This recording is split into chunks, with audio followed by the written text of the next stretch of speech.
новия сезон на Раздвижи се. Раздвижи се Чикаго е изгоряло. Раздвижи се Чикаго изчезва в пламъци. Ами ако Раздвижи се никога не се върне, къде ще танцуваме? Разпалват се подозрения и искри на съмнение. Свидетел ми каза, че ти последна си напуснала студиото. Лъже, тъча пушек се вдига. А момичетата са готови на всичко, за да спасят мечтите си. Раздвижи се с двоен епизод от новия сезон.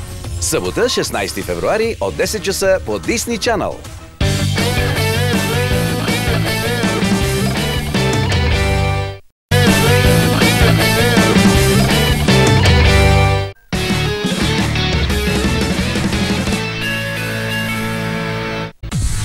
С всеки ритник правим скок напред.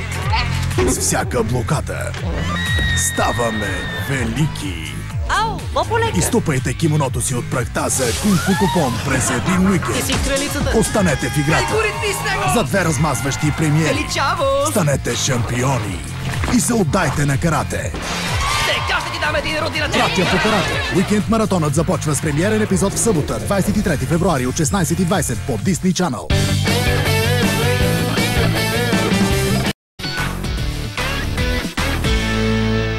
Това са новите епизоди на Раздвижи се. Вижте Роки, Сиси и всичките им приятели.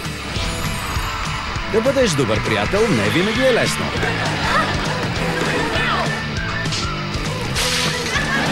Но двете приятелки трябва да се подкрепят, за да правят любимото си нещо – да танцуват.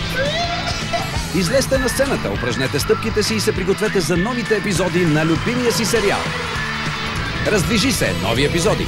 Всяка събота от 10 часа по Disney Channel. Най-голямата загадка на първородния ще бъде разгадана с едно желание. Най-после някой да ми каже кой е по-голям. Ако се разбере кой е по-голям, той ще бъде крал. А сега кралската надпревара Крал Бумър го няма. Трябва да го спрем. разтърсва острова. Ето отговора. До Върни се! нови. Дръж се! Едей! Какво направих, май наистина ще загина? Първа част от края на сезона на Двама крале, събота, 2 март от 16:20 по Disney Channel.